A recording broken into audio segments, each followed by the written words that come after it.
Good evening, everyone. I would like to call this meeting. It is 5:02 p.m. May I have a roll call to see who's present? Vice President Ramirez, Present. Clerk Cabrera,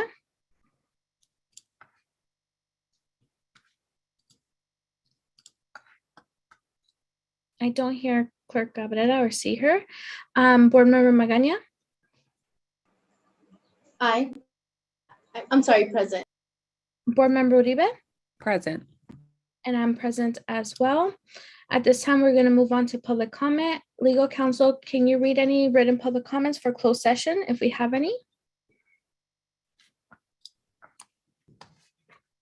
Thank you, President Gutierrez. We do not have any written comment for closed session.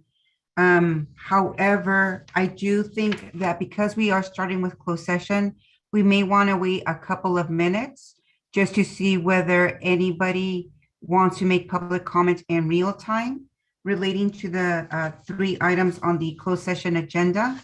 Dr. Ewan, do we have any public comment telephonically for closed session? Not yet, but I'm in agreement with you. Let's wait a little bit. I do see a hand raised in our attendees. I actually know the person. I can call this person to see if it's pertaining to closed session. So give me a second. Thank you, Dr. Ewan.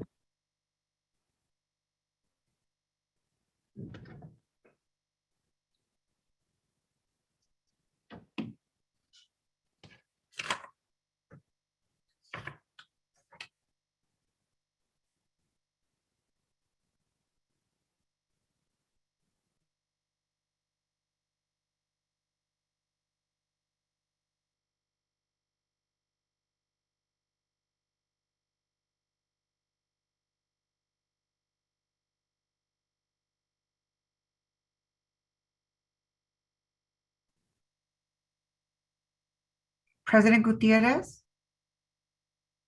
Yes, legal counsel? for the record, I have noticed Board Clerk Cabrera is logged in now. Yes, she is. Thank you.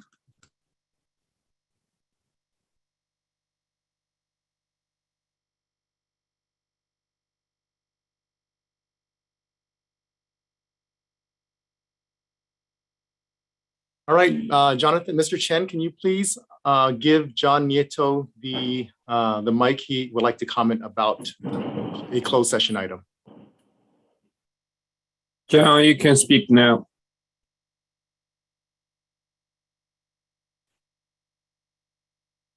Can you hear me? Yes, Yes, go we ahead. You can. have 3 minutes. Okay, thank you. Good evening, Board President Gutierrez, Board Vice President Ramirez, board members, Interim Superintendent Dr. Scarana, Executive Cabinet, and audience. I would like to speak on closed session item 3B, employee evaluation interim superintendent. I know that the last couple of years have been tough with the COVID and all the regulations that have come from the county health department.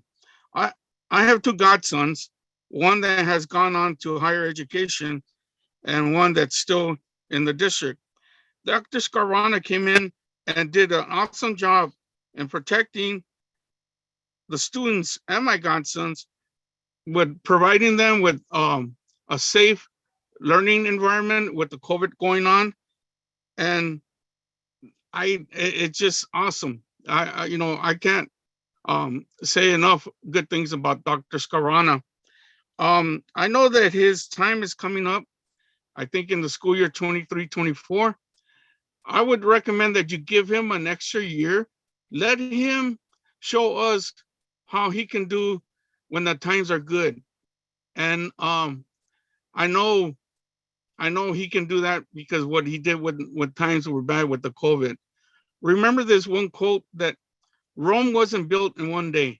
So I leave you with that. And like I said, I recommend that you give him another year. Thank you.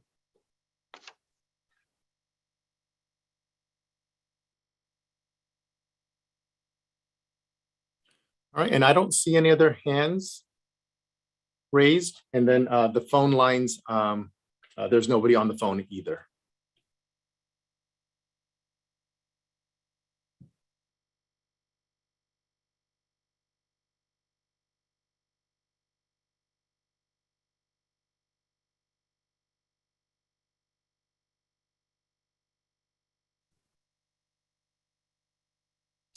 Legal counsel, do you recommend still giving a couple minutes or should we move on? Based on the participants that we have, nobody else is currently raising their hand. So I think it's appropriate at this time to move forward with the meeting. Perfect, thank you.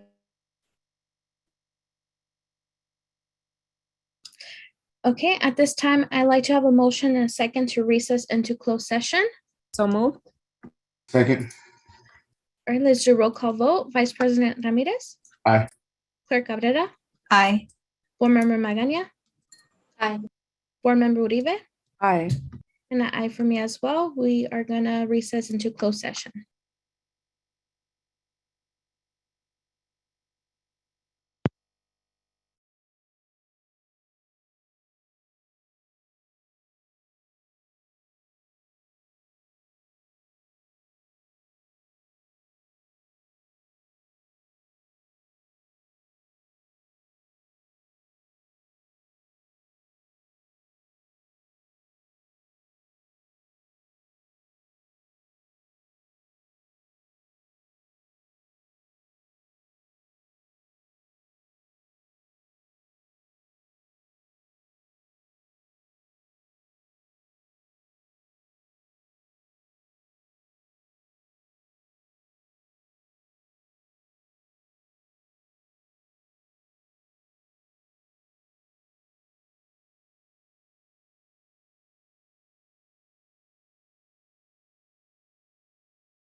Good evening, everyone. It is now 6:01 p.m. I would like to reconvene this meeting.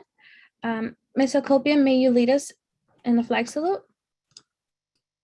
Yes, good evening. Please stand, face the flag, put your right hand over your heart. Please begin. I pledge allegiance to the flag of the United States of America and to the republic for which it stands, one nation, under God, indivisible, with liberty and justice for all. Thank you. Thank you, Ms. Akopian. I would like to see who is present. Vice President Ramirez.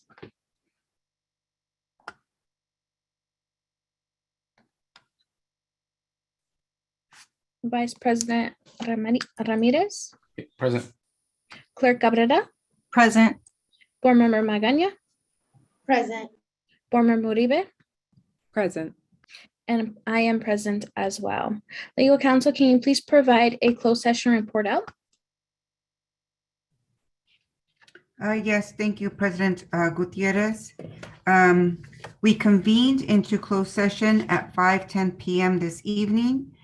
Present via video conference were President Gutierrez, Vice President Ramirez, Clerk Cabrera, Board Member Magaña, Board Member Uribe, Dr. Scavarna, and myself. We commence with discussing item A in the closed session agenda. Members of the board were provided with a briefing. No reportable final action was taken on this matter, except to report to the board that a compromise and release order was signed and approved by the Workers' Compensation Appeals Board. A copy of same or information on same relating to this workers' compensation matter will be on file with risk management. As to item B in closed session item, no reportable final action was taken. For purposes of an action item from the board, please note that related to item B of closed session, there is an open session for the board's consideration and approval, which is item 9A-10. As to item C, only one matter was discussed in closed session. Members of the board were provided with a briefing and an update. Direction was provided to legal counsel in the form of settlement authority.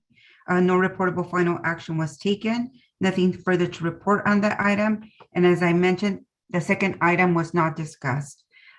Closed session discussions concluded at 5:57 p.m. And that concludes my report.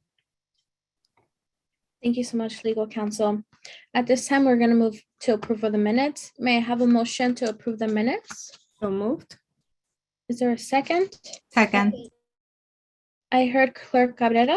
Let's do roll call vote. Vice President Ramirez. Aye. Clerk Cabrera. Aye. Board Member Magaña. Aye. Board Member Uribe. Aye. And an aye for me as well. That motion is carried. Okay, at this time, I would like to call again legal counsel.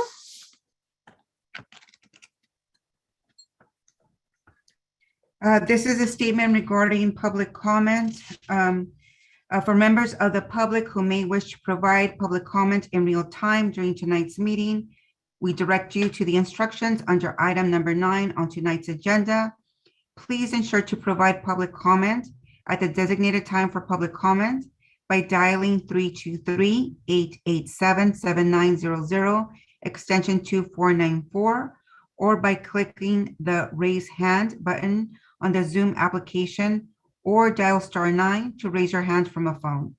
If members of the public dial in telephonically and the line is busy or goes straight to voicemail, please hang up and try again. Public speakers may choose but need not identify themselves to the Board of Education. However, if any follow-up may be required, providing contact information is encouraged. Accordingly, members of the public should be prepared to identify themselves, provide contact information, and the agenda matter they wish to address. Further, the board may limit the overall time of public comment to no more than 30 minutes, or limit the time per speaker to 1 minute for purposes of efficiency to ensure the district can carry on with its business or as agendized. Again, for further directions and information, please refer to item number 9 on tonight's agenda. Thank you, legal counsel. We are going to move to item number 7, adoption of the agenda. I would like to call on Dr. Garland. Are there any modifications to the agenda? Good evening, Madam President. Yes, item 9A9 has been provided to, and a copy has been uploaded to the website for the public. Thank you, Dr. Garland.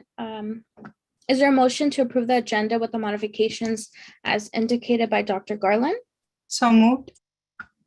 Is there a second? Second. Okay, let's do a roll call vote. Vice President Ramirez? Aye. Clerk Cabrera? Aye. Board Member Magaña? Aye. Board Member Uribe? Aye. And an aye for me as well. That motion is carried. Next item is number 8, Los Angeles County Office of Education comments. I would like to call on Mr. McGuire. Good evening. This is Francie Heim, and I am here for Bill McGuire tonight. And we have no comments, but nice to be here. Thank you. Thank you so much for being here. Next item is number 9, public comment. Legal counsel, do we have any written public comment? Thank you, President Gutierrez. We do have 5 written public comments. There is a comment that makes reference to 2 district employees for purposes of protecting both of those employees' privacy rights. I will not be reading into the public record the name of the 2 employees at issue. I will instead make reference to teacher and or principal. And just as a general comment, President Gutierrez, for purposes of a public comment, I again make recommendations or encouragements that again to protect people's or our staff, district staff, privacy rights, especially if there's any ongoing investigations, that we not compromise those investigations. If members of the public wish to file a formal complaint regarding any district employee, we encourage them to contact Human Resources. There is a proper procedure to file any formal complaints concerning any district employee. So with that being said, I will start reading off the public comments. The first one is concerned parent. Good afternoon to everyone. I am a concerned parent at Winter Gardens Elementary. Recently, we heard that special education teacher is not coming back and is being let go. Parents want to know the reasons why. Teacher is an excellent teacher and dedicated to her students. Her students are making great progress and are reaching their goals. Winter Garden is short-staffed and don't even have subs when needed. So why is Montebello District letting go of the only special ed teacher we have when we all know that we are in shortage of teachers? I'm sorry, when we all know that we are in shortage of teachers. Teacher stands by her students and goes above and beyond for her students. I am afraid that teacher is being let go from district for advocating for her students. That's why I want to kindly ask the Montebello District to look into why teacher is being let go because of principal is retaliating against teacher. Thank you for your time, Jenny Herrera. The next comment is relating to co-location. The issue of clear, transparent communication in regards to the co-location at Joseph A. Gascon Elementary School, a public school, by a charter school KIT is a matter that should be addressed by MUSD. Co-location has taken away the rights to a free and quality education from the students at Joseph A. Gascon. The invasion of the charter school had taken away prime placing for Joseph Gascon students. The charter school has taken away enrichment opportunities for our Gascon students. The charter school has taken the freedom of our Gascon students to walk on campus without having to dodge charter school staff, students, play equipment, charter school parents, and the bathroom on wheels. None of the above was ever communicated to Joseph A. Gascon students, parents, and staff. Prior to this co-location, there were no letters or flyers from MUSD or the charter school that communicated all that KIP was taken away from Joseph A. Gascon students. There still has not been any clear, transparent communication to the students. I know because my students still question, why is KIPP here? Why did they let this happen? Thank you for listening. Ms. Orozco, fifth grade teacher, Joseph A. Gascon Elementary. The next comment, subject matter is comentario para la mesa directiva. Buenas noches, Consejo de Educación. Mi nombre es Alicia Sánchez y soy miembro orgullosa de la comunidad de Gascón. Mis hijos y sobrinos asistieron a Gascón y sigo viviendo en la comunidad. Le escribo para protestar por la ubicación conjunta de KIPP en la escuela Gascón. ¿Cómo puede explicar y justificar los salones superpoblados mientras regalan salones a KIPP? Esta es una forma de desigualdad educativa. Mi código postal no debe determinar cómo se educa a los niños de la comunidad. Vergüenza por no actuar rápidamente para manejar este problema. El distrito y la Junta de Educación deben cumplir con su promesa que hizo a los maestros de mantener a 20 estudiantes por salón. Por favor, demuestre a la comunidad de Gascón que se preocupa lo suficiente como para cumplir su promesa. Espero no solo escuchen, pero que actúen. Espero escuchar una solución pronto. Alicia Sanchez, and she has given her phone number. The next comment is subject matter concerned parent MHS. I'd like to know why the facilities are not being remodeled. I drive past the other schools in the district and see constant upgrades. MHS needs upgrades, and I know the money is available. Why is the district sitting on the funds? In addition, I want to know when the softball fields will be done. The money is there and has been for a few years. The parents and community of Montebello want and desire an accounting of the money that was allocated for the softball field. You are accountable to the people, and we want answers. Mary Flock. Final written comment. I'm emailing to express my concerns with the KIPP co-location at JGE. Classrooms that are supposed to be used for a science lab or for counseling services are being taken away. This is a disservice to our student population. We ask that you take action and solve this matter. Thank you, Claudia Angel. That concludes written public comment.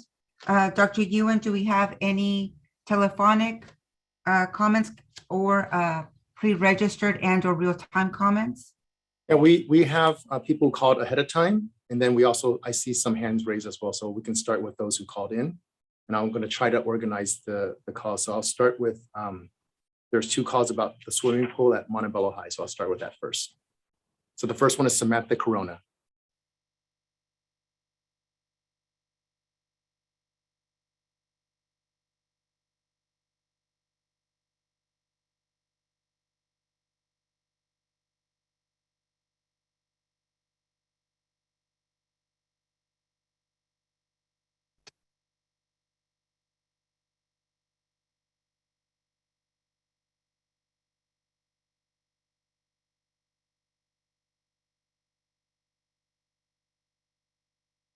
Okay, Samantha, you have 3 minutes. What? You have 3 minutes. 3 minutes? Okay. Yes. I would just like to say that I think the Montebello High School swim team deserves a pool because it's really out of convenience that we have to use 3 pools our season. It's really out of convenience to build a team when we don't have a place to actually like call ours. And it's not fair because all these other schools get their pool and we just haven't gotten ours fixed. And I just feel like the district should at least try to do something about that to get it done as quickly as possible. We're not asking for it to be done overnight, but we're just asking for it to at least be started in construction or at least get an update on it. And yeah, that's all I really wanted to say. But yeah, it's because our coach works really hard to make sure that she can get us every somewhere to practice. And we've gone to 3 pools already. We've gone to ELAC, we've gone to SURE. We even use the Montebello City Park pool. And it's just not fair that we don't have something to call our own. But yeah, thank you for listening to me today. All right, thank you. All right, next we have Priscilla Gomez calling about the Montebello High School pool and an elementary school break-in.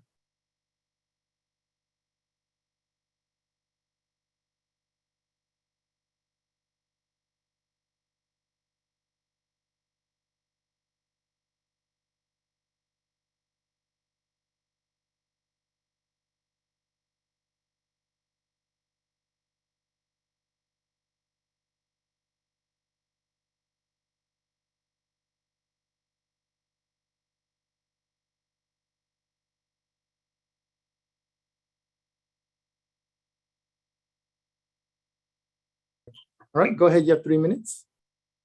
Hi, hello board members. I'm calling today as a concerned parent and coach of the Montebello School District. First off, as a parent, I learned about not only 1, but 2 break-ins since we returned from winter break in my son's very own classroom at La Merced Elementary. I think this is unacceptable. It is unacceptable that the district did nothing after the first break-in to improve our student safety. And now 2 months later, a second break-in has occurred. This is an urgent matter that needs to be rectified immediately. I cannot understand how this safety issue was ignored. If any of us experienced a break-in, we would be shaken to the core and immediately take measures to protect our home and our loved ones. I'm urging the school board to address this matter today with a response of what actions you are going to take to ensure the safety of LME's kinder classrooms. I trust that you will act swiftly in the best interest of our student safety and emotional well-being. Secondly, I would like to know, as a coach, how our district is supporting our school facilities, specifically Montebello High School.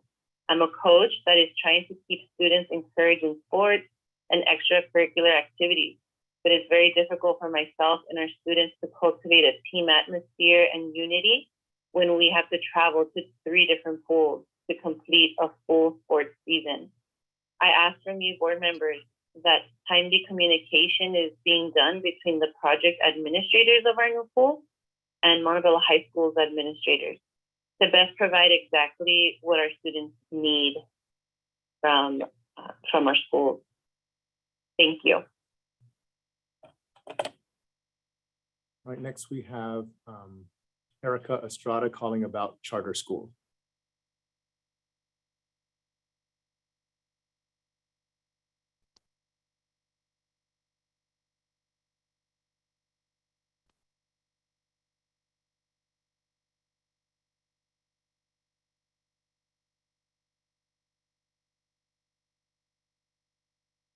Okay, go ahead. You have 3 minutes.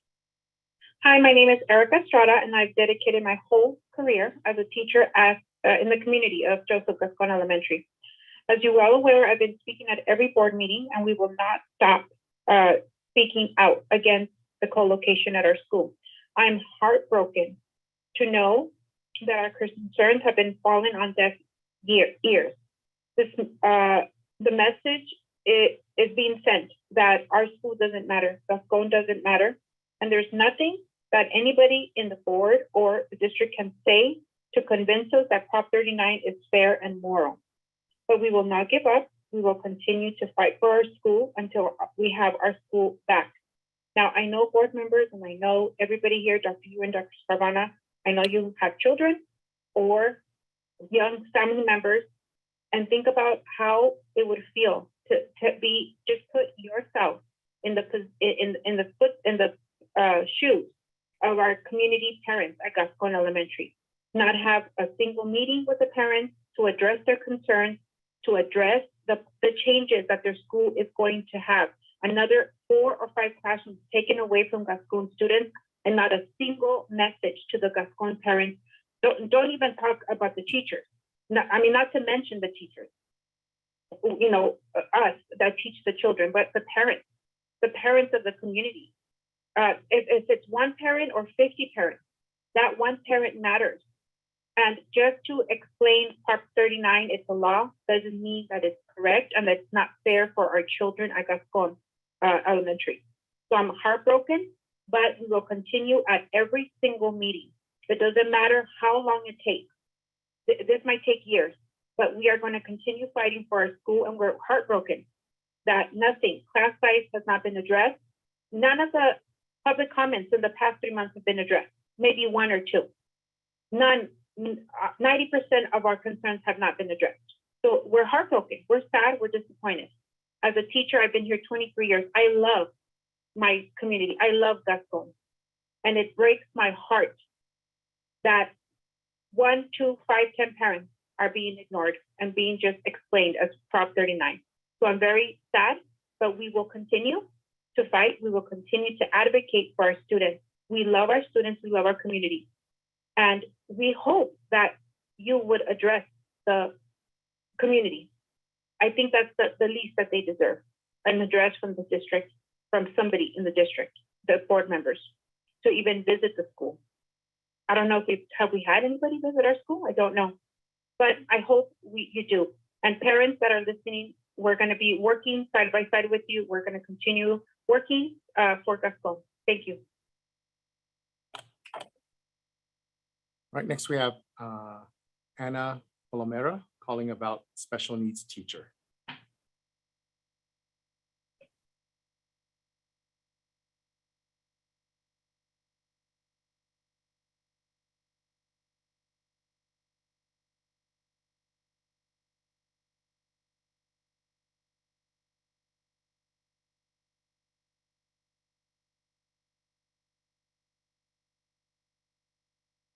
All right, go ahead. You have 3 minutes. Okay. Oops. Do me a favor, turn down the volume of your device, your computer. Yeah. Perfect. All right, I'll reset. Thank you so much. Go ahead. Good evening, school board members of Montebello School District. 2 weeks ago, I was informed my daughter's teacher's contract will not be extended for the next school year. Not only her contract, but 10 other teachers as well. 7 of those teachers are with special education. How does this make our family feel? Extremely concerned. We feel they did not resign, but perhaps forced to resign for advocating for their students. Our daughter, who attends Shore High School, is on the spectrum and attends a special education class with moderate to severe disabled students. Her teacher is one of the teachers whose contract will not be extended, and we are heartbroken. Throughout the pandemic, we have witnessed our daughter's teacher, Ms. Sonda, meet all the challenges with remote learning. She has shown impressive resiliency and dedication as an educator. She has been exceptional in building personal relationships with students and knowing their individual needs. She has provided tremendous support during COVID, and she has shown she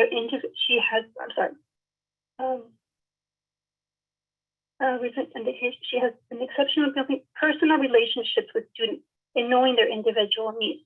She has provided tremendous support during COVID and has shown nothing but professionalism in and out of the classroom. She provides social and emotional support to special needs young adults in the classroom setting and in the community when they do their outings. Our daughter enjoys going to school. Ms. Bada is an outstanding educator. Removing her would be devastating to our daughter and her classmates.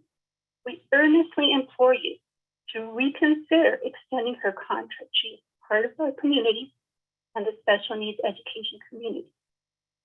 I was just recently informed a teacher in the same school has been recently suspended for showing inappropriate images to the class study, and apparently the teacher is now back in class teaching. Please help keep the exceptional teachers. Please remove teachers who are showing inappropriate images. We appreciate the time and effort the school board puts in maintaining an effective organization. Hello? Hello? Go ahead, you're still on. Maintain an effective organization structure and educational accountability to the community. Thank you for your time, your service, and consideration. Please support special needs teachers. Thank you. Right, next we have Veronica Becerra calling about a special education teacher.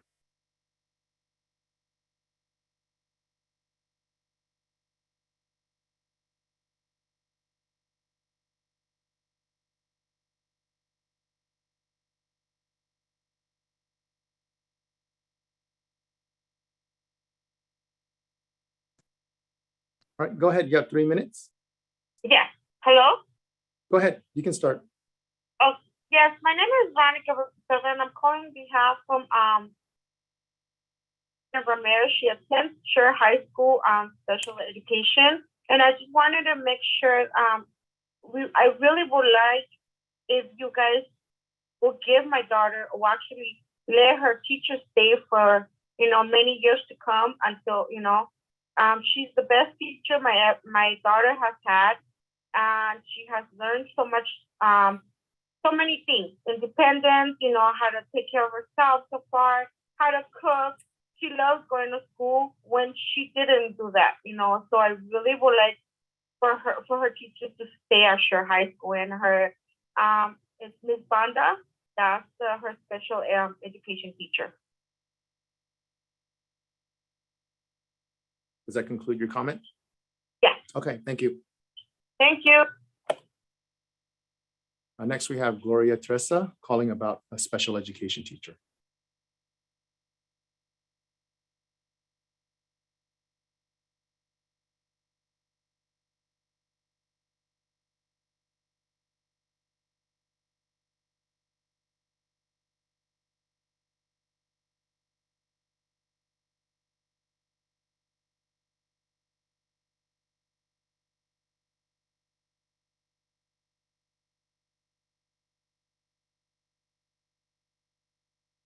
Went straight to voicemail, so we'll try that again later. Moving on, we have George Muriel calling to thank the board and also discuss some pending issues.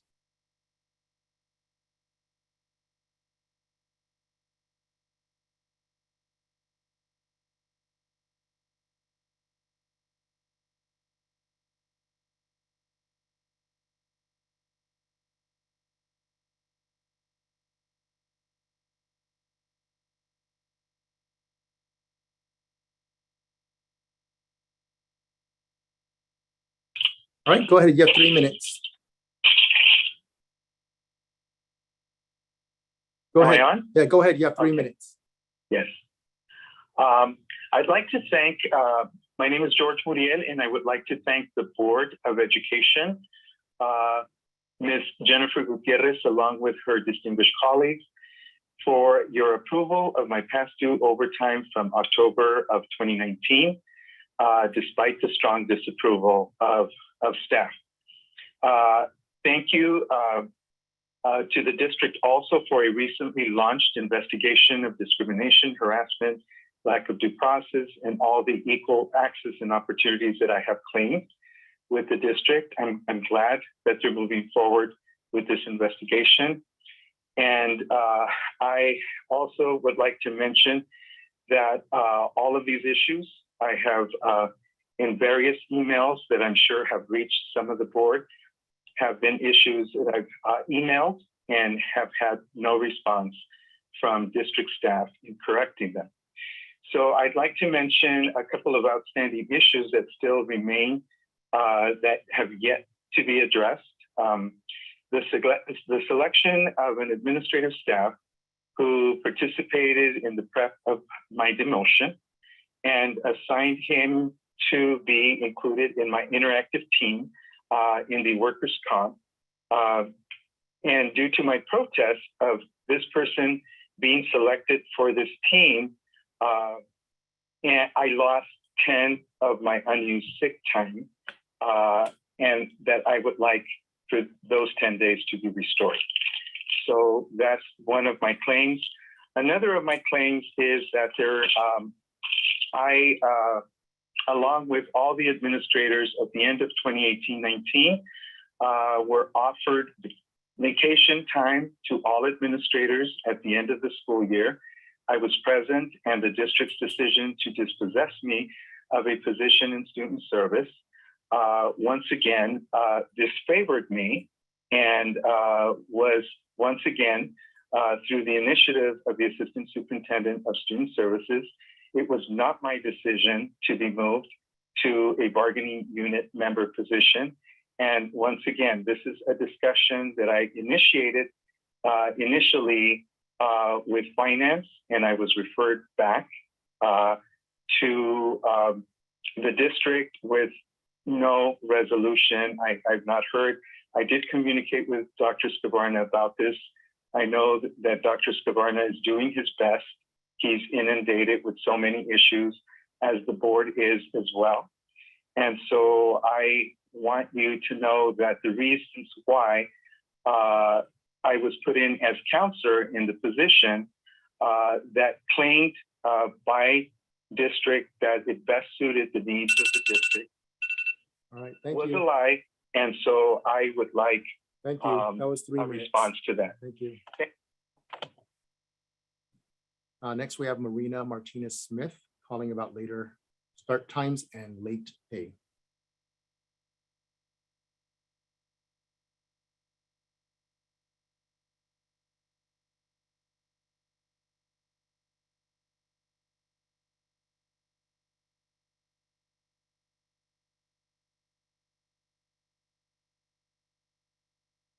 Okay, thank you. All right, you have 3 minutes.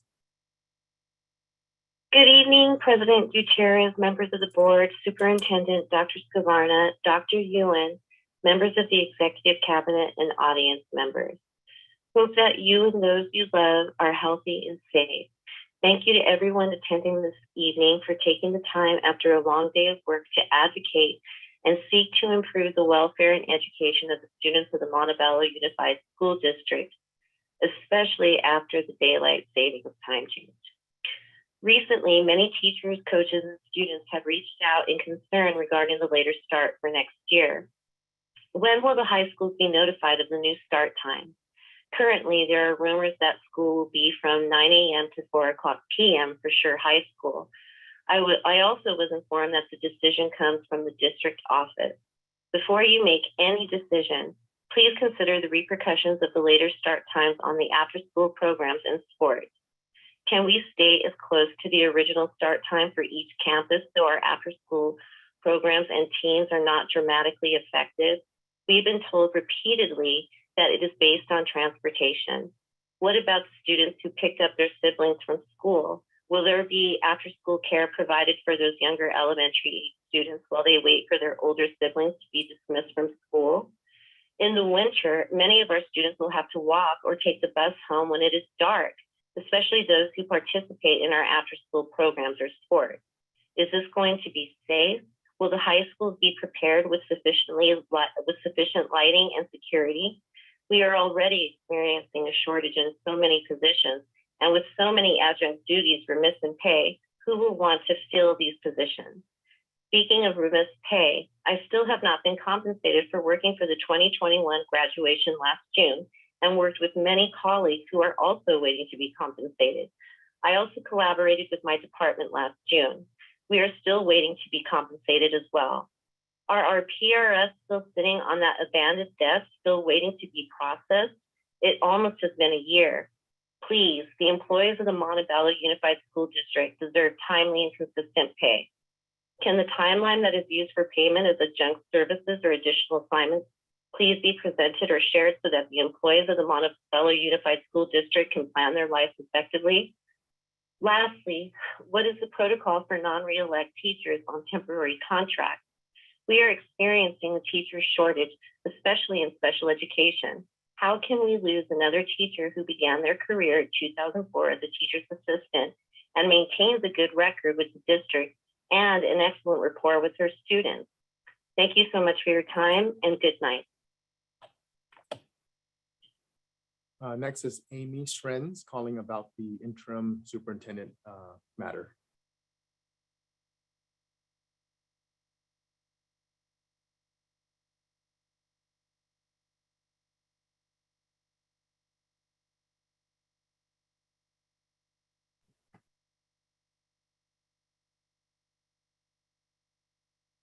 All right, go ahead. You have 3 minutes. Okay. Good evening, Montebello Unified Community. I'm calling to express that I do not wish to have our interim superintendent's contract extended.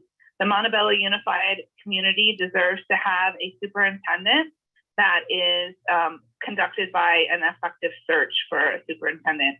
We do not need superintendents that have been appointed. We've gone through many superintendents lately and have had serious issues. We need someone who is committed to the Montebello Unified School District and is not someone who is just appointed. Extending the contract instead of conducting a search for a new superintendent is not effective. I do not have confidence in our executive cabinet, and they have dropped the ball on many issues. That all comes from the head, and the head is the superintendent. I urge you not to vote to extend his contract, and thank you very much for your time.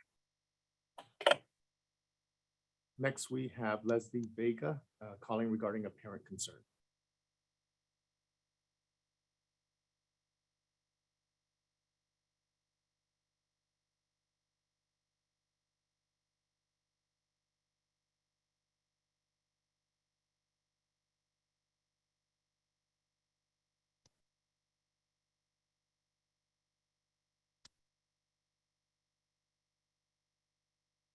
Okay, go ahead. You have 3 minutes.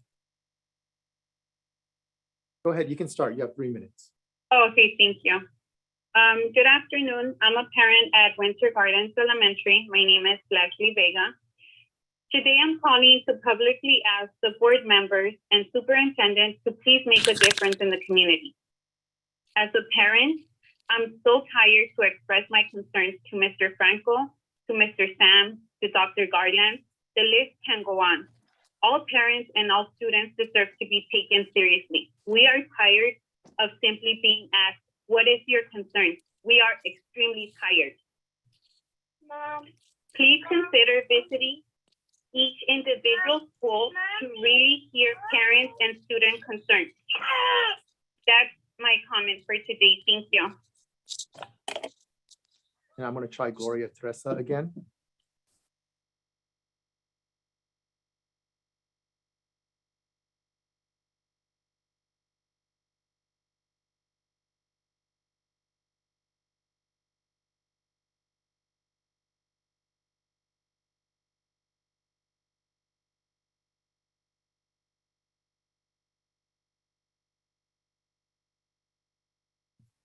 All right, you have 3 minutes. You can start.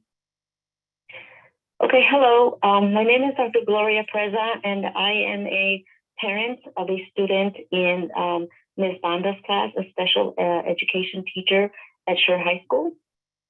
And I wanted to express my concerns about her having this being her last year at the position that she is holding there as instructor of special education. And I just wanted to make a note that ever since my daughter started there, she has had a very excellent experience in her classroom. She is well taken care of.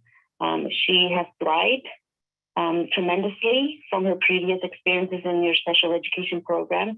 And I just wanted to express my concern for what is going on. I'm not sure what is going on, but I am aware that Ms. Banda is set to work through June, and I would just like to know whether there's a possibility of us parents knowing what we can do to help retain Ms. Banda, because she is an asset to the Montebello Unified School District. I know that she has a history at Montebello Unified history as a caseworker before.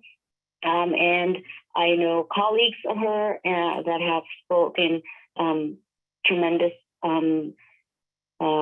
utmost respect for her. And so I just want to voice that it would be a loss to the special education community, to the city of Montebello, and to the Montebello Unified School District. And we have been part of this district for many years. All of my children have gone to the Montebello Unified School District, from my 27-year-old who graduated from MIT, from my daughter who is in the military now and who is going to community college, about to transfer, and to my daughters who are twins that are now at Shore High School. So we have a long extended experience with the Montebello Unified School District. And I have a daughter who is in special education and who is thriving very much at Shore High School at this moment, and who takes a lot of coercing to actually feel comfortable with the teacher, and it will set her back tremendously. So I just wanted to make sure that my voice is heard. Thank you for your time. All right, that concludes the call-ins. Now we can move to the hand raises in our live attendees. Mr. Chen, we have Veronica Viramontes. Yes, I'm here. Can you hear me? Yes, go ahead. You have 3 minutes. Good evening, everyone. My name is Veronica Viramontes. I am a very concerned parent that is disappointed that my pleas have seemed to have fallen on deaf ears, that I have been dismissed by Dr. Ewan to address LACO for further questions or answers. I have 2 daughters attending Gascon Elementary, and I am again pleading that you reconsider the KIPP co-location in Gascon. The school has currently 600 students attending. Adding 220 plus students to the campus will overcrowd our school and take valuable resources from our students.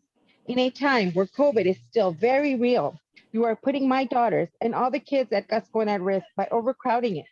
Instead of giving KIPP that space, you should decrease class sizes. My kinder student is in a class of 24 students, when if I am correct, it should be 20 or maximum 22. Instead of giving up those resources, let's use it for smaller class sizes. My daughters and all Gascon students deserve to get the best education possible. We owe it to them. Instead of forcing them to share their school with a school that hostile environment, by not allowing a simple ball that rolled over to the space they occupy be politely rolled back. It's not the environment I want my daughter in. My daughter has commented to me that it made her feel bad that they could not even acknowledge her to roll back the ball in the playground. This is not the environment I want my daughter to be exposed to. They should feel safe and welcomed in their school. Furthermore, I am formally requesting that attendance be verified to see if they have the numbers, that a parent meeting be set up so that we may voice our concerns and be informed of all of all the resources that Gascon students will be losing. I feel that we need to be more transparent, that we need to know what is going on with our school. I am not happy with this. I am very concerned to know that our kids are losing more space each day and that they're going into a hostile environment where these kids don't even acknowledge them. That's not the school where I want my daughter to grow up. That's not the school that I went to, because I'm a product of Montebello schools. I went to Gascon Elementary. I went to Eastmont Intermediate, Sure High School. And that's not the environment I grew up in. The environment I grew up in was a welcoming school where everybody said you, where everybody was polite to you when we tried to create a community environment. KIPP is not creating a community environment with the students there. We need to know what's going on. We need to know why is it that we need to give up our space when our kids could use it in decreasing classroom sizes. We need your help, and I hope, and I'm pleading with you to reconsider the co-location.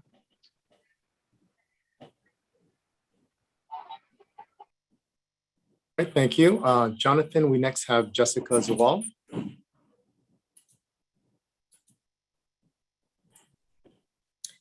Good evening. Let's talk about equity and social justice in education. MUSD primarily serves a community of color. Montebello Unified School District is made up of approximately 86% Title I students. Are you, the Board of Ed, providing equity to our students by providing them with a part-time superintendent? Are you providing equity when you want to extend the part-time contract of a consulting service? The job of a superintendent is a position that requires more than 40 hours a week. So why are we cheating our students, families, and employees by filling this position with someone who can only work 16 hours a week? What successful business, nonprofit, agency, or organization highly functions with a part-time chief? We are the 4th largest district in the county. This job was considered so demanding at one time, we required 2. Why is the contract being renewed without input from the MUSD community? Why do you find this acceptable for our students? 54 years ago, the students of East LA walked out in order to demand that schools in the community provide equity in terms of facilities, education, and resources. Why are we still here? You see the correlation?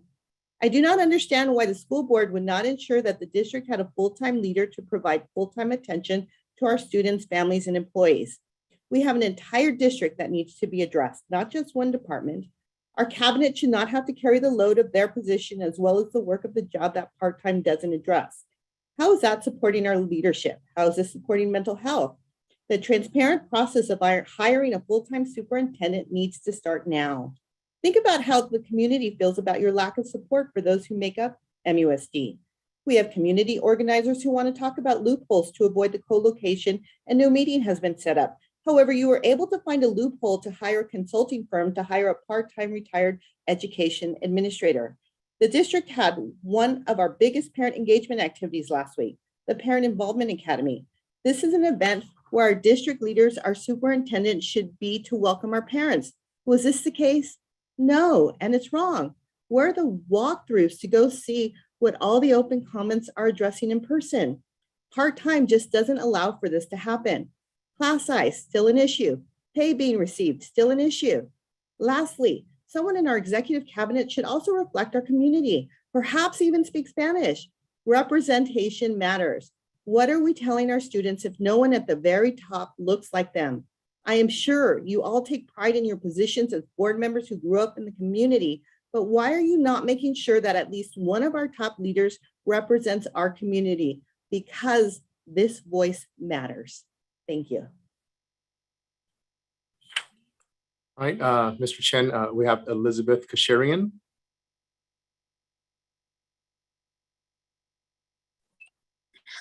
Good evening, Madam President, members of the board, and members of the executive cabinet.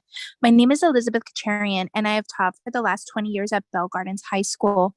I hope that some of you will remember me from the time that I spent working for your campaign, working for you to be sitting here right now. And I hope that tonight you will extend to me the courtesy of listening to my words very intently. Our students deserve educational justice. When you all ran to represent the students and the families of this community, you each believed in this concept of educational justice.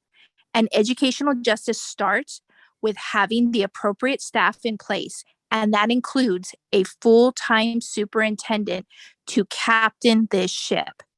A full-time superintendent that is committed to the academic, social, and emotional well-being of the students and parents of this district, not a consultant. If you've been listening to the callers who called in today, they all had valid concerns that our superintendent has not addressed because our superintendent cannot do so during his 16 hours a week. We need a full-time superintendent who is accessible to the members of our community and one who is here to solve the full-time problems that we have in our district. I appreciate the service that this person has provided in the past, but our needs have changed. And now the students of this district deserve someone who will represent them 40 hours or more a week. I'm respectfully asking that the members of this board tonight, at the very least, table the vote on extending the contract to the consultant and take the time to consider the needs of our students and the needs of our families, and to look for a full-time superintendent who is accessible to all of the stakeholders of this community. Secondly, I ask that you return to live meetings. We have returned to maskless in-person instruction, and there is no reason why at this time we cannot return to in-person board meetings. I do thank you for your time, and I hope that you will take the time to find the superintendent that our students deserve. Thank you. All right, Mr. Chen, Lorraine Richards.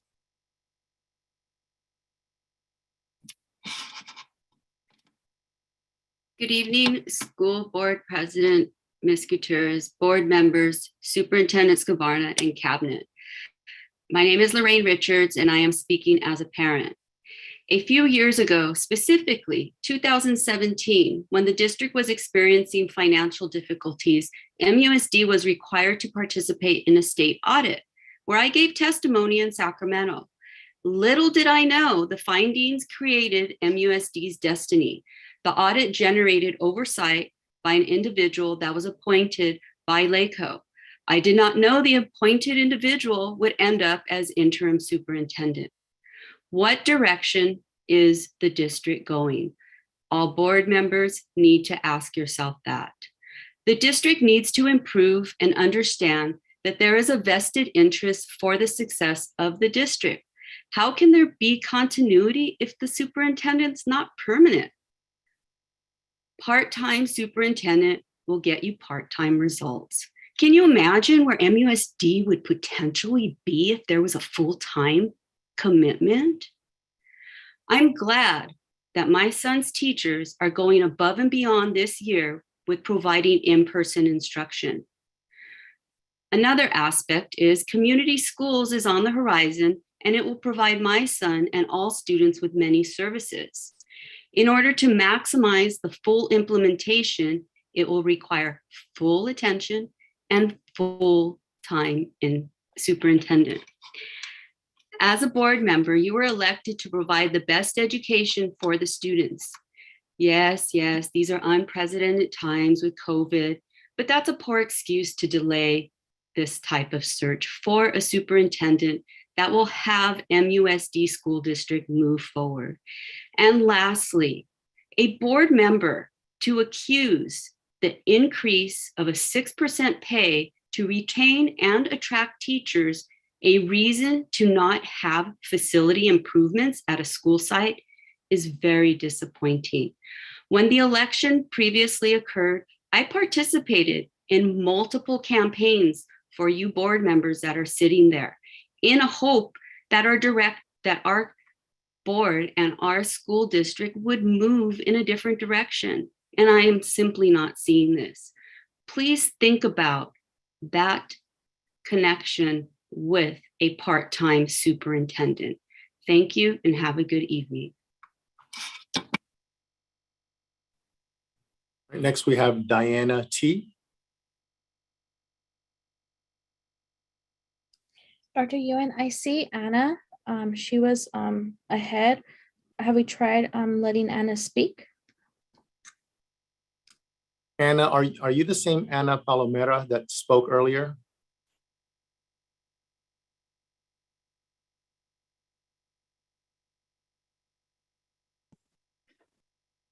Hello? Hello, Anna. Are you the same Anna who called in Yes, earlier? I spoke earlier regarding Okay. special needs teacher. Yes, Okay, thank you. you're welcome. Thank you, Dr. Yuan. Sure. Next, we have Diana T.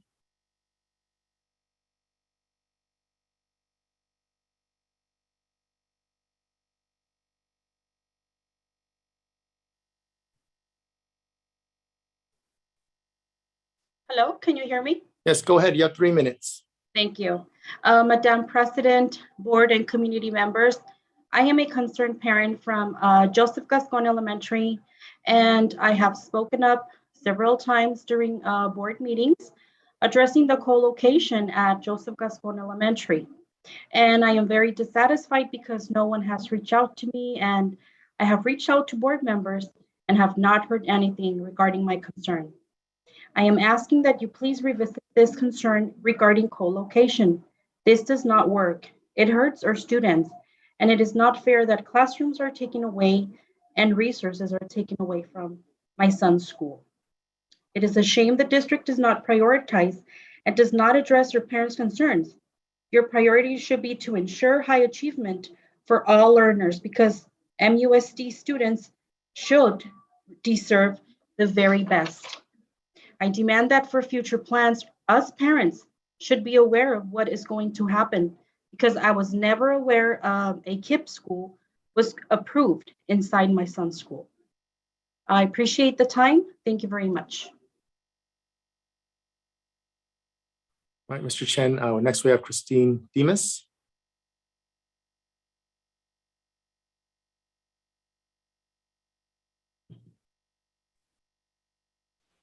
Hello. Yes, go ahead. You have 3 minutes. Thank you. Good evening, President Gutierrez, Board of Education, Interim Superintendent Dr. Scrivana, and Executive Cabinet. I wanted to start this evening by speaking of Dr. Scrivana. He has done a great job as fiscal advisor for the school district when times were tough and when money was and fiscal responsibility was not part of the Montebello Unified School District.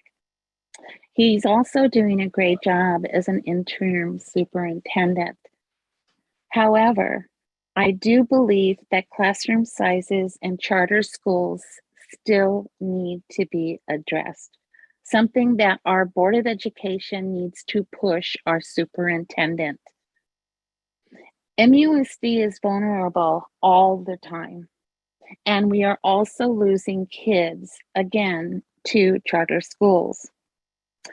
What I'm going to say is a matter of fact. Dr. Scrivana sits on the board of a charter school. The charter school name is the School of Arts and Enterprise. He also works with a gentleman called John Gundry. Just Google John's name. Again, John Gundry, Gundry. And you'll see a lot of information that is out there on the internet. Gundry wrote the co-location agreement for Dr. Scrivana's charter school. That's enough of that. The next topic, the bond money. You don't have to approve the resolution today. You can table it. And it seems like that's the next step in the bond process for Measure GS. However, and I'm excited that we're already there. I'm sorry, that we're already at this point. I would stop and ask the following from Dr. Scrivana. What type of bond loan will we be negotiating? MUSD needs to stay away from CAB loans, and I hope that you've done your homework on this. How many CAB loans do we have now? Have bond payments and schedules been set up? Also, has there been a business plan and schedule that's been set up? Also, the CBOC has not had quorum since 2019, and it might be 2018. Again, please consider tabling this until we get answers with regards to what's the business plan look like. All right, thank you. Seems That's like 3 minutes. Mr. Chen, next we have Norma Gonzalez. Hello, Go ahead, you have 3 minutes. my name is Norma Gonzalez. I am a special education teacher at the school that you have offered up to KIP, Joseph A. Gascon Elementary. I had a list of things that we have been working on for over a year now, and we've called in several times. Our parents have called in several times, everything falling on deaf ears. But I want to take the opportunity now to address the board and also LACO, since we have a person here from there. MUSD said no to charters. Our district said no. Why did you ignore us? There are 4 KIP schools in our area, and the Raíces school is less than a mile away from Joseph A. Gascon. It's a K-8 school. If we keep being badgered about low enrollment, why are new schools being built? Why are we allowing charters to come and take our students? Why didn't you guys ask for our help? We would have been there. We would have fought. Boyle Heights did it. No charter schools. Cudahy, they did it. They stopped KIP from building on toxic land. We could have fought this together. I know that it's the law. I understand the prop, but there are other ways that we could have handled this. If only you had cared enough to reach out to us. We love our jobs. We would have done anything. anything that you asked us to do to keep MUSD within MUSD. Thank you. All right, next we have Mrs. Quintero.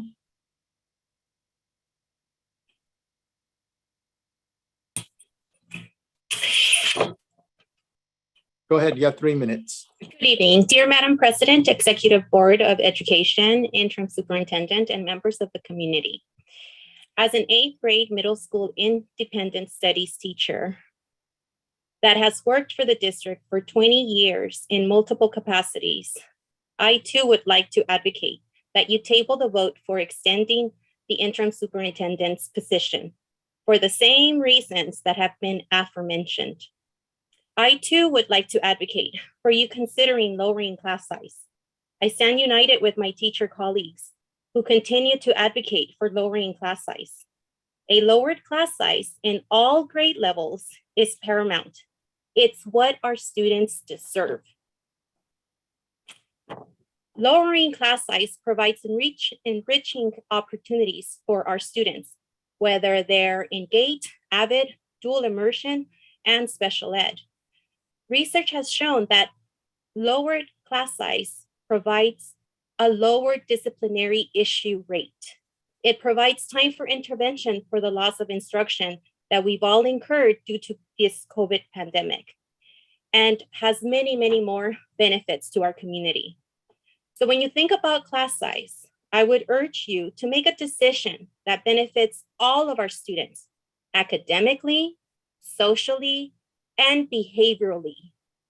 A decision that would make the teacher accessible to all of their students from the beginning of the school year, especially as we begin thinking about the 22-23 school year. A class size that you would feel comfortable leaving your children in. So I urge you to please put our students' needs first. Visit our schools, get to know us, get to know the needs of our students and our teachers and our staff. Get to know and feel what it feels like to be in a large class. I want to thank you for your time and consideration, and I hope you really do put our students first when it comes to considering the class size for the new school year. I recognize that stipends are being given for the class size overages currently, but that does not put our students' interests and academics first. We need to consider them. They are our future. Thank you for your time. All right, next we have Lou P. Cruz. Hi, can you hear me? Yes, go ahead. You have 3 minutes. Okay, I want to thank you, President, board members, and communities for allowing me to speak today. There's a lot of issues going on, and when I hear a lot of issues, these are the same things that concern me. The loss of teachers is a big one. As a special ed teachers, we need teachers. And I'm going to tell you, at my school, CCE, I'm almost at the max. I have been testing kids last summer. We've been having meetings and holding IEP meetings, and I'm at 27. I'm going to take one more because I can go to 28. I will not go over 28 because not only does my contract say that, but the ed code says we don't go over 28. And I still have 4 and more kids to test. So we need teachers. Don't lay them off, hire them and give them the better pay that they need. But the thing I'm really concerned about is KIP. You allowed KIP people to come in, but the board members, you're still letting them sit there. KIP has, to me, by letting KIP come in, you disrespected the teachers, the parents, and the students who have a lot of needs. It seems like since we're people of color, that you don't have any respect or consideration of our thoughts, our feelings, our ideas, our children. It doesn't seem there's any type of respect, because I know for a fact that if this was a affluent district, KIP wouldn't have been in there, because those teachers, those parents would have fought you. tooth and nail against that. And you won't dare do that. You're coming to where there's the brown people and you're going after us to put in a charter school.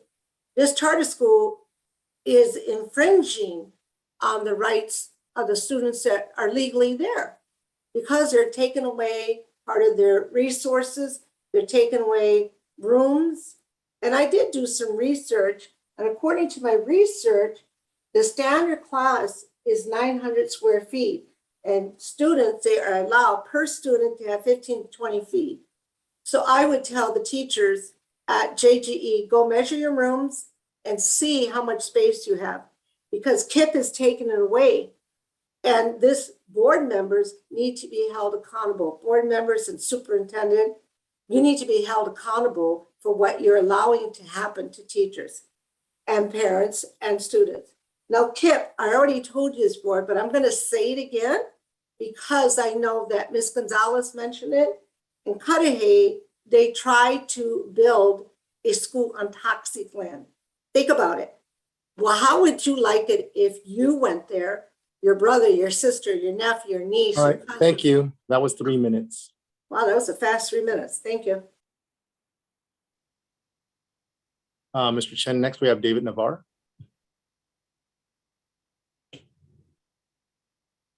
Hello, good evening. I would like to invite the Board of Education and all community members to a community school presentation on April 26th at 4 p.m. Our colleagues from UTLA will present and go over community schools, how UTLA was able to win and establish 30 community schools to begin with. And they will also cover the 4 pillars of a community school. Those pillars are integrated support services, family and community engagement, collaborative leadership and practices for educators and administrators, and extended learning time and opportunities. I quote from the application, a community school is a whole child school improvement strategy where the local education agency and schools work closely with teachers, students, and families. These are best practices that I hope the board embraces and models. Dr. Garland has clarified that Montebello Unified will apply for the implementation grant, not the planning grant, given that we do have a community school at Montebello High School. The planning grant applications were released March 10th, and the deadline is April 11th. MTA has been active in preparing for community schools. We have had upwards of 90 members attend 4 organizing trainings. Ultimately, we want to expand the implementation of community schools in our district so that we may better deliver the educational justice our students and families deserve. Once again, I do invite everyone to a community school presentation on April 26th at 4 p.m. I thank you for your time. Next, we have Jacinto Zavala.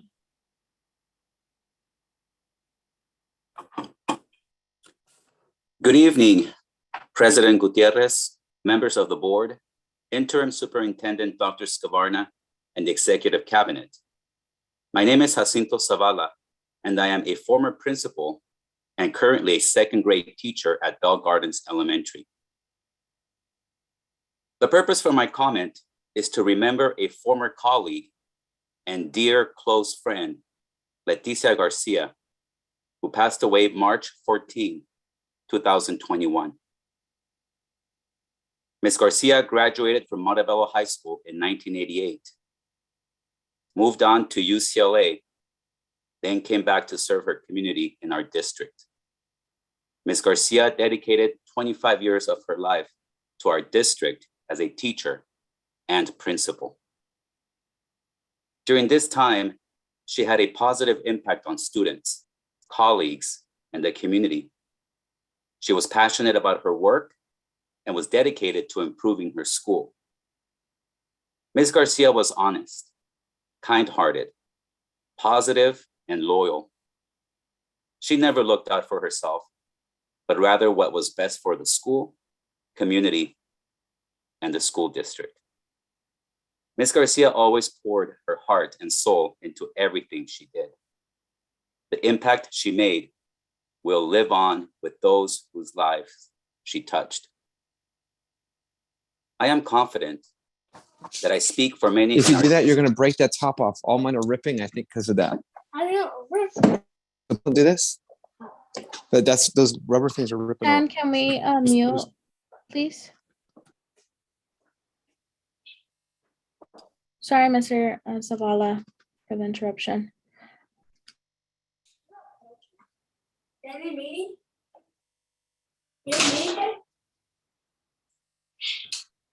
Okay, Oh, thank yes, you. thank you. I am confident that I speak for many in our district and community when I say the following about Letty. Thank you for being a loyal friend.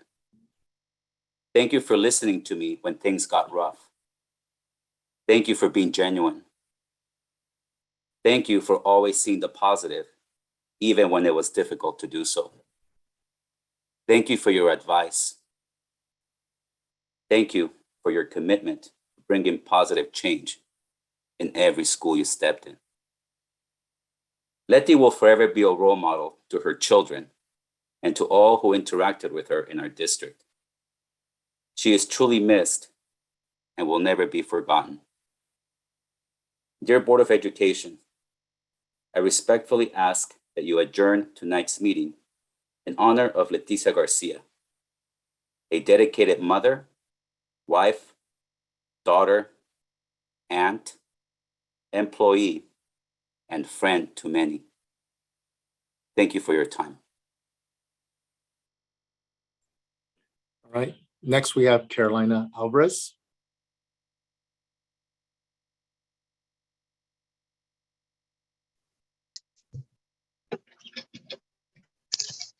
Hello. Hi, go ahead, you have 3 minutes. Sí, buenas tardes a todos los presentes. Mi nombre es Carolina Álvarez y soy madre de familia de 2 niños de la escuela primaria Winter Garden.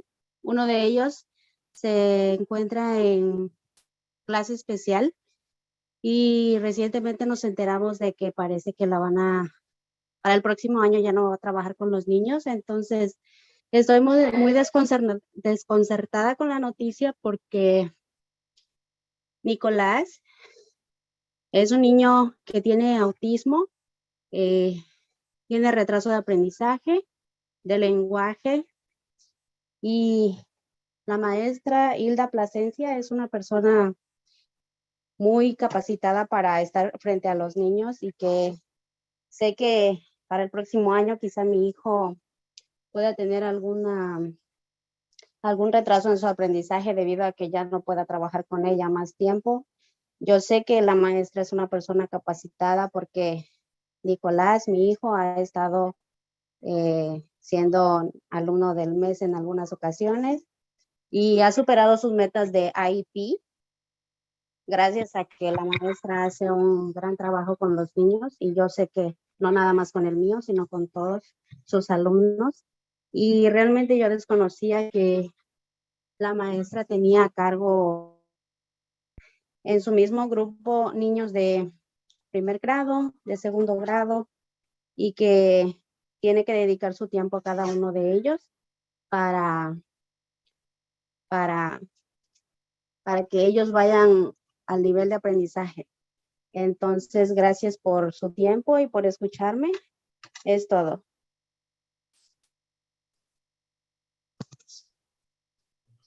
Thank you. Next we have Angie.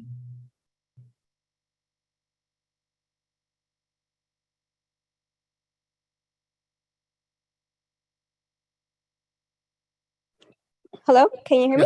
Yes, go ahead. You have 3 minutes. Okay, thank you. Hi, my name is Angie and I am a concerned parent at Gascon Elementary School. I'm here to protest the co-location at Gascon Elementary School. How can you explain and justify the overcrowded classrooms while you are giving away classrooms to KIPP? This is a form of educational inequality. My zip code should not determine how my child is educated. Shame on you for not acting quickly to handle this issue. The district and the Board of Education should live up to your promise you made to the teachers in keeping 20 students per classroom instead of 27 per classroom. Please show the Gascon Elementary community that you care enough to keep your promise. Thank you for your time. Right, next we have Tony Ugaldi. Okay, can you hear me? Yes, you have 3 minutes. Thank you, Dr. Ewan. Good evening, President Gutierrez, Board of Education, Interim Superintendent Dr. Scrivana, and your executive cabinet. I rise tonight to speak about the possible extension of Dr. Scrivana's contract. One of the things is that I'm speaking in favor of him for a couple of reasons. The first thing is I think what our district needs is stability. And I'm always reminded of the Winston Churchill quote, you know, we make a living by what we get, but we make a life by what we give. And being somebody who has watched this district in certain times and other superintendents kind of ignore CSEA, the workers, the backbone of this community, the backbone of some of our schools.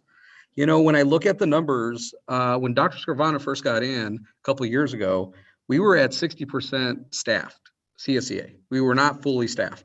So I share my concerns with my MTA brothers and sisters, but we're at a bigger deficit of us being understaffed than our teachers are. And since he's been back, or since he's been here, I should say, we're at 75% now. And that all happened under his leadership. You know, we've seen workers respect where we've had some issues with some supervisors, and he has taken care of that. He has disciplined them, and he has made sure that our workers are treated with respect when sometimes they are so undermanned and so overworked that they don't even have a moment to breathe for themselves.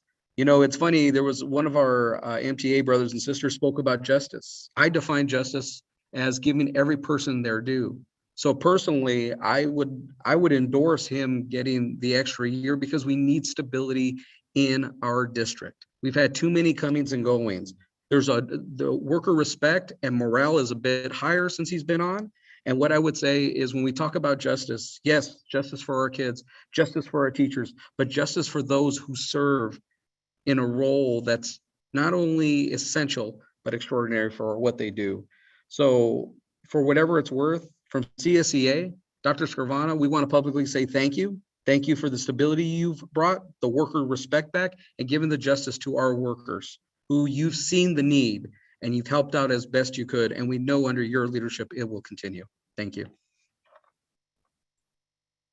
And we have Aurora Mendoza.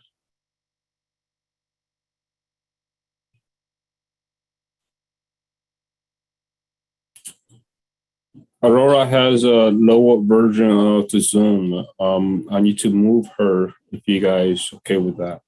Yes, that is okay, Mr. Chen. Go ahead.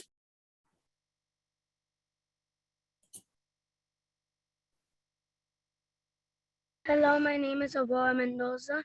I am a student from Gascon Elementary, also known as Joseph Gascon. I just wanted to let you know that I feel uncomfortable with KIPP.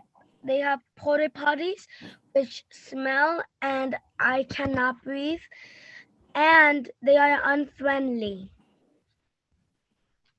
Also, whenever I see them, I feel like it's getting crowded everywhere. We already have a lot of students here in Gascon. I don't think it is fair that they are here, and they are taking away my speech teacher, Miss Stephanie Cepeda. Yes, I need speech because I need the I sound, and I do not think it is fair that they are taking her away. She helps me. She helps me learn, and every day I learn more and more. So please hear me out. Do not let KIPP take away more and more. Thank you.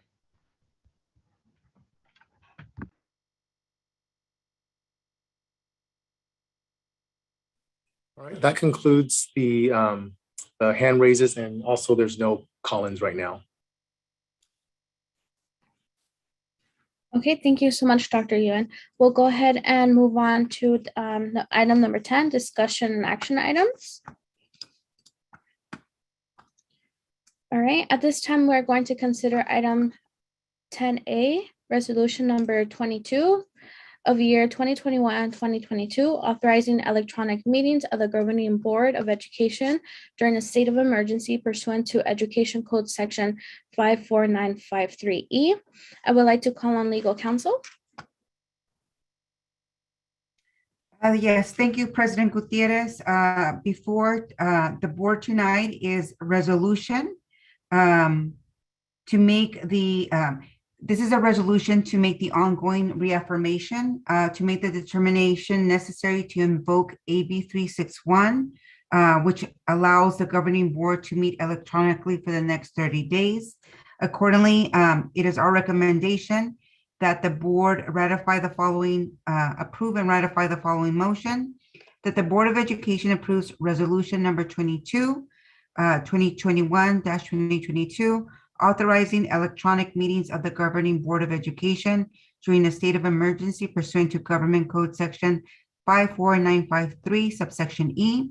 The resolution would make the determination necessary to invoke AB 361 and would allow the governing board to meet electronically for the next 30 days. In order to continue to meet electronically beyond that time, the board would need to reaffirm that the emergency continues to directly impact the ability of members to meet safely in person. And that is a recommendation. Thank you, legal counsel. Is there a motion to approve this item? So moved. Is there a second? Second. Thank you. Let's do roll call vote. Vice President Ramirez.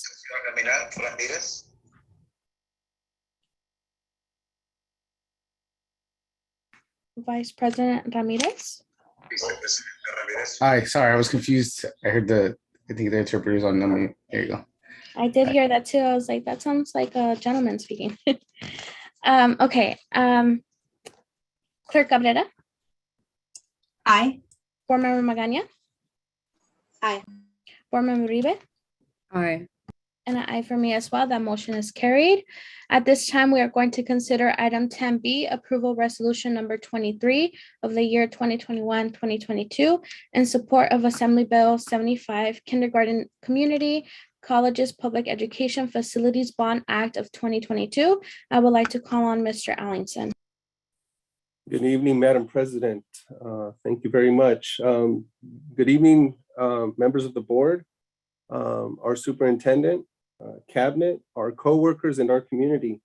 Tonight, we bring this resolution to you. This measure was introduced by Assemblymember O'Donnell and co-authored by Assemblymember Medina, and it's the AB 75 Kindergarten Community College Public Education Facilities Bond Act of 2022. This measure is intended to provide funding for more than $3 billion in projects on the wait list for school facilities in California.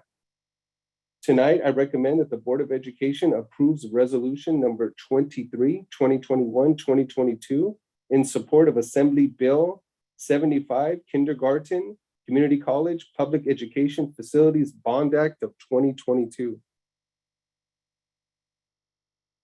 Thank you, Mr. Allington. Is there a motion to approve this item? Motion. Second. Thank you. Roll call vote. Vice President Ramirez.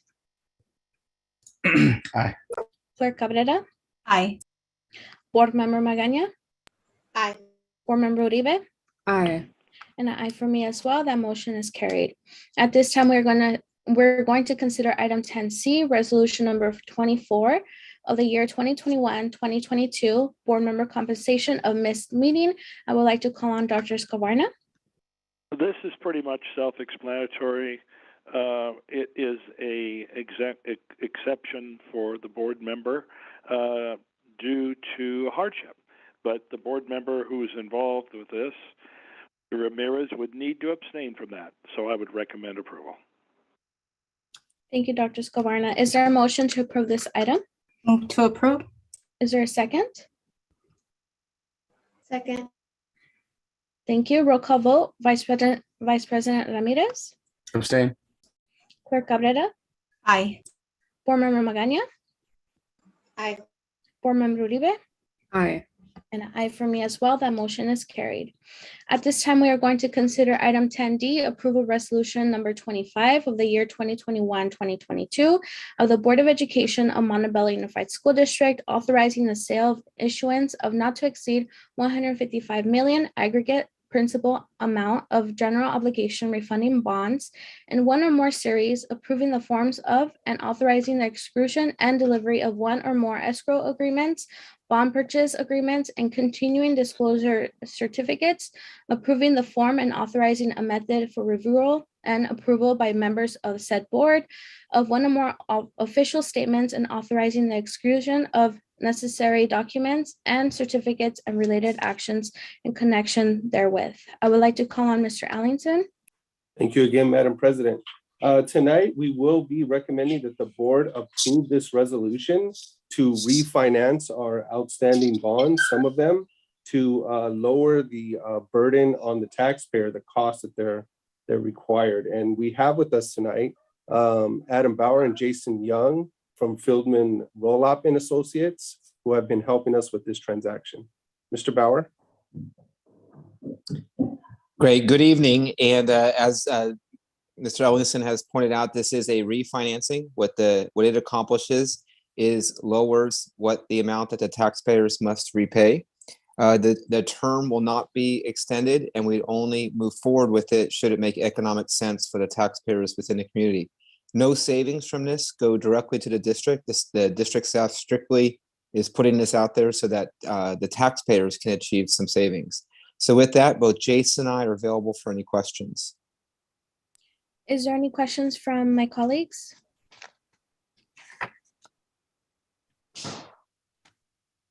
Hi, Madam President. I don't have a question. I just wanted to say that I'm really glad that we're doing this for our homeowners. I think that it's a great move given the rate of inflation at the moment. Everyone can really use this type of help. And so I'm really excited that we're moving forward with this. So thank you so much for your information. It's been very helpful. It's been very clear. So thank you so much for that.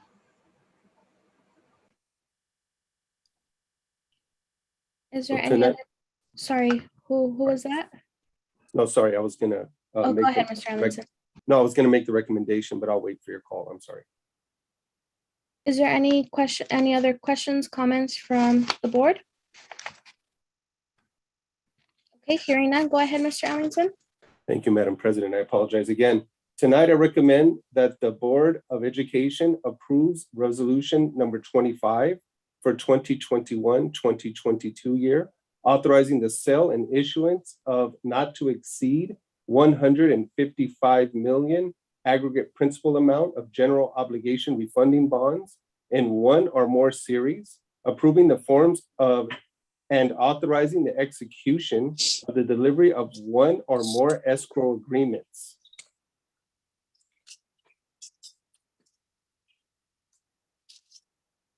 Thank you so much, Mr. Allington. Is there a motion to approve this item? So moved. Is there a second? Second. I heard two at the same time. Second. Vice President. Oh, okay. Thank you. Roll call vote. Vice President Ramirez. Aye. Clerk Cabrera. Aye. Board Member Magaña. Aye. Board Member Uribe. Aye. And an aye for me as well. That motion is carried. President Gutierrez, Yes. I'm reviewing the agenda action item on this matter, and it doesn't appear that the full motion was read into record unless I am mistaken. The motion was from Board Member Uribe, if I'm not mistaken, and the second was from Vice President Ramirez. No, I apologize. The motion made by Mr. Ellington. I believe he stopped at there was other action items that require approval by the board. What other action items can you please advise? Sure. Mr. Ellington, Yes, ma'am. regarding the motion for the approval of this item, there's a full list of action items that appears to be presented for the board's consideration and approval. It doesn't appear that the full motion was read. Oh, I apologize, ma'am. I don't have that note. Okay, so I believe where I left off, and I apologize for this. Approving the forms and authorizing the execution and delivery of one or more escrow agreements, bond purchase agreements, and continuing disclosure certificates, approving the form and authorizing a method for review and approval by members of said board of one or more official statements and authorizing the execution of necessary documents and certifies the related actions in connections therewith.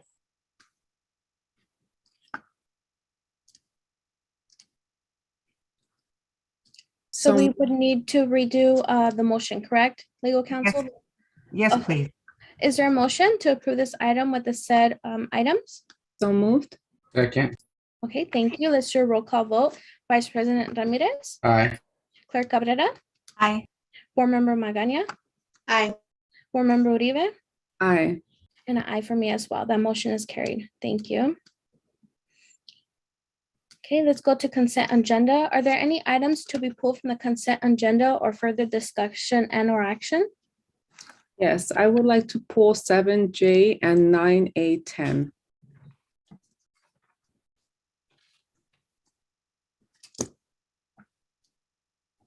Okay, would you like to pull them for discussion? Or from the agenda? I would like to pull them to vote no. Okay. Let me see. But I would like a chance to vote after we vote on the whole consent agenda and just state a comment. Okay, sounds good. So I have 7J and 9A10. Is that correct? Yes. Legal counsel, can we do that? Can we go ahead and move forward with the rest of the consent agenda and come back? Yes, ma'am. Okay. Okay, I do have a motion and a second for approval of the consent agenda as with the modifications as indicated. Move to approve. Is there a second? I'll second that. Okay, let's do roll call vote. Vice President Ramirez, Aye. Clerk Cabrera, Aye. Board Member Magaña, Aye. Board Member Uribe, Aye. and an aye for me as well. That motion is carried. Okay, let's go back to 7J. 7J, I'm just voting no on this item. Okay. And I believe we can now vote on it, right, legal counsel? Yes. Yes, there has to be a motion. Yeah, do I First have a to- motion? Okay, do I have a motion for 7J? Motion. Do I have a Second. second? Okay, thank you. Roll call vote. Vice President Ramirez, Aye. Clerk Cabrera, Aye. Board Member Magaña, Aye. Board Member Uribe, No. and an aye for me. So that motion is carried. I would like to move on to number 9A10. Yes, so I'm voting no on this item, but I would like to say something. So let me begin by saying that I truly appreciate the time and effort that Dr. Scavarna has given to Montebello Unified School District. His knowledge and expertise are truly unquestionable.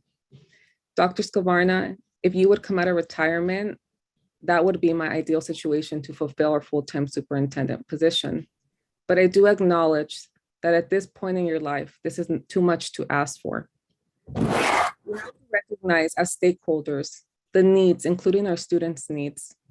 I cannot vote and support something that does not have the representation or needs of our constituents' long-term needs. I suggest adding a friendly amendment to the current contract stating for recruitment for a full-time permanent superintendent to begin no later than July 1st, 2022, and conclude no later than June 30th, 2023, thus ensuring a smooth transition and continuity. And I have no doubt that my fellow board members would agree that having a long-term permanent superintendent is critical to student success. Thank you, Board Member Uribe. Do I have a motion to approve this item? Madam President, may I make a comment? Of course, go ahead. As for me, I'm very happy with Dr. Scovana. I think he's done an amazing job. I've heard amazing comments from CSCA, many teachers, a lot of principals. I know there's a false narrative that he's not here full time. However, that's absolutely not true. He is here full time. He spends plenty of hours working here, and he is absolutely the person that we need for this job. I believe that when Dr. Scobarna came in, he did inherit a lot of issues that were ongoing for many years. And thankfully, we have been working towards fixing so many of them. I believe that he's a true leader that has inspired others to be true leaders. And I also want to question some of our cabinet members as to how they feel now that they have such a great leader supporting them and how they've grown and some of their thoughts. And I'd like to start up with the Assistant Superintendent, Ms. Hakopian. Can you please share a little bit of how you feel that you've grown or your thought process as to having Dr. Scobarna here? Good evening. Good evening, Madam President Gutierrez, esteemed board members, Superintendent Dr. Scavarna, and Cabinet. Under Dr. Scavarna's leadership, our schools and district have overcome many challenges and difficult situations such as the COVID pandemic. And we have benefited from many positive initiatives that have helped our students and community to thrive, such as the ALL interventions program, facilities improvements, and a strong fiscal budget. Dr. Scavarna is highly visible and very accessible. And we have grown strong under his leadership. Thank you. Thank you for that. Dr. Garland, would you like to add some comments? Legal counsel, I have a question. Is it allowed to have our executive cabinet members make comments during consent agenda items? I'm just truly seeking clarification.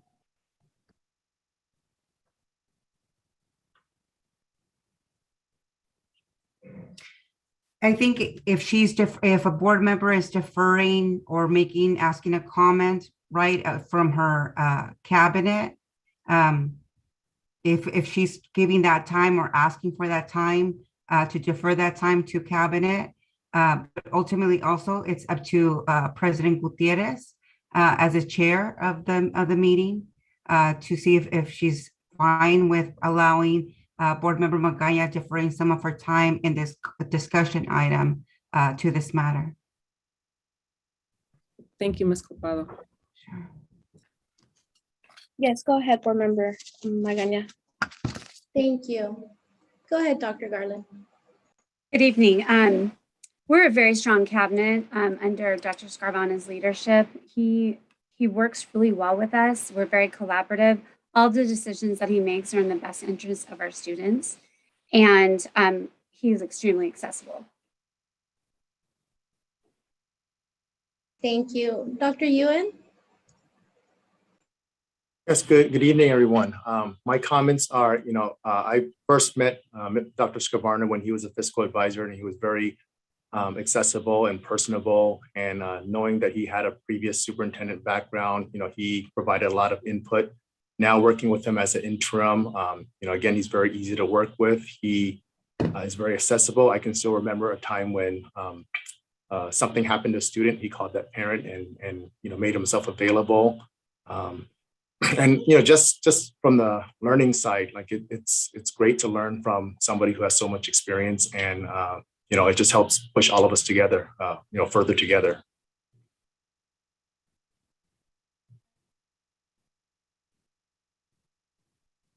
Thank you so much. Mr. Ellingson?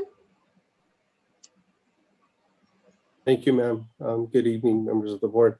Dr. Scavarna has been instrumental in our district in establishing the controls that the public deems as necessary.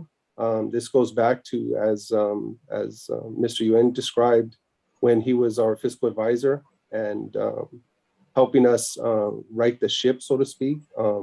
We took back control of a troubled bond program that has since been cleaned up. Our facilities are being cleaned up. We are hiring more people.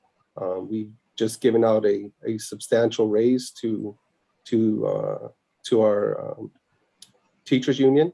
And we expect that will continue for the rest of the employees here as he seeks to create equity.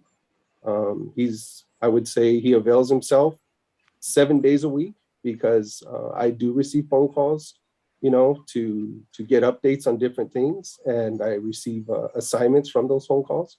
And he does a lot of follow-up. He's visible. He's got what we would call boots on the ground at many of the schools, reviewing the facilities and the needs and the process for what that takes. He was instrumental in getting the pools for the 2 high schools. We have been working with our architects. I know our facilities director, who's kind of on top of that project, has been updating those principles. So there's good things happening here with him. So I would say my experience with him has been wonderful. Thank you so much for allowing me to speak. Thank you so much. Part of the reason why I wanted to know their input is because, overall, he is overall our leader. And I do see a growth in our cabinet. I do see a lot of the employee morale go up. I think there's still a lot of work to be done. And I think that he's the right person to continue doing the work. So thank you so much for the time for allowing me to speak, Madam President. Of course, is there a motion to approve item 9A10? And President Gutierrez, before you do that, the original motion is to approve approval of amendment to agreement of the interim superintendent of schools. When board member Uribe made her comments, it appeared that she made a subsequent motion. Was that a subsequent motion? Yes, legal counsel. Okay, thank you. Is there a second to that motion? Thank you for clarifying that, legal counsel. Is there a second to the subsequent motion? Hearing no motion, hearing no second, the motion dies. Okay, thank you, legal counsel. So do I go back to the original 9A10? Yes, ma'am. Okay, thank you. Is there a motion to approve 9A10? Motion. Is there a second? Second. Okay, let's do a roll call vote. Vice President Ramirez? Aye. Clerk Cabrera? Aye. Board Member Magana? Aye. Board Member Uribe? No. And for myself, that's an aye. That motion is carried. Thank you. Okay, next on the item is number 13. I would like to call on Mr. Allinson. Thank you again, Madam President. Tonight, we bring the proposed updated board bylaw 9270 conflict of interest code to update our bylaws so that the Montebello Unified School District provides transparency and ensures accountability for every elected official and employee.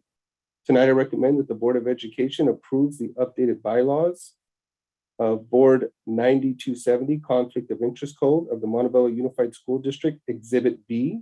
The purpose of this update to the bylaws of the Board 9270 Conflict of Interest of the Montebello Unified School District is to provide transparency and ensure accountability for every elected official and public employee.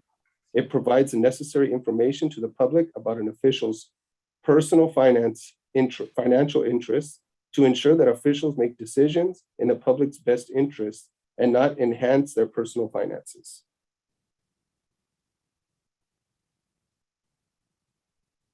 Thank you, Mr. Allinson. Is there a motion and a second to approve the first reading of the board bylaw 9270 Exhibit B?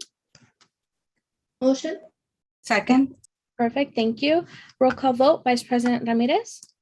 Aye. Clerk Cabrera? Aye. Board Member Magana? Aye. Board Member Uribe? Aye. And an aye for me as well. That motion is carried. Let's move on to Board of Education member and Superintendent of Schools reports. I would like to start off with Vice President Ramirez. Good evening, everybody. As we get closer and closer to spring break, I know right now it's tough for teachers. I'm in the classroom right now, and we're counting the days to spring break. But I really appreciate everybody's comments today and public comment. I'm really taking in all this information and really considering what's best for students. And I just really appreciate everybody's here today. It's getting hot out there. Drink lots of water. Have a good day. Have a good night, everybody. Thank you. Clerk Cabrera? Buenas noches, everyone. I hope everyone's doing well. Other than that, there's no report from me. Thank you. Board Member Magaña?